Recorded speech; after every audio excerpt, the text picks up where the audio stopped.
Народ на улиците, крвави демонстрации, двајца председатели и страф од граѓанска војна. Венецуела, земјата со најголеми резерви на нафта во светот, се наоѓа пред колапс откако председателот на собранието Хуан Гуаидо се самопрогласи за шеф на државата, тврдејќи дека Николас Мадуро нема легитимитет за и понатаму да владее. САД, Канада, повеќе јужноамерикански, но и посрамежливо некои европски земји побрзаат да му дадат поддршка на Гуаидо, додека Русија и Трција порачаат дека за нив единствен легитимен председател останува Мадуро. Американскиот подпредседател Мајк Пенс во јавно обраќање до народот на Венецуела изјави дека САД ја поздравуваат одлуката на Гуаидо и дека Мадуро веќе нема право да биде председател. Соединетите држави ја поддржуваат храбрата одлука на Гуаидо да го заштити уставот. Николас Мадуро е диктатор кој повеќе нема легитимитет да владее со Венецуела. Мадуро пак ги обвини САД дека се обиделе да извршат државен удар во Венецуела. Објави дека ги прекинува дипломатските односи со Вашингтон и им нареди на американските дипломати да ја напуштат неговата земја.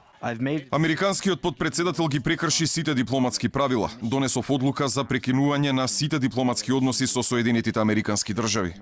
Американскиот председател Трамп се закани дека против Мадуро сите опции остануваат во игра, на што рускиот заменик министер за надворешни работи Сергеј Јапков одговори со препорака САД во никој случај да не помислуваат воено да интервенираат во внатрешните работи на оваа јужноамериканска држава.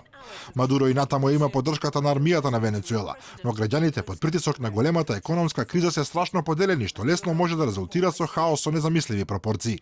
Токму затоа генералниот секретар на Обединетите нации Антонио Гутереш ги повика венецуелските политички сили за диалог со цел да се избегне катастрофа не само во земјата, туку и во цела Јужна Америка.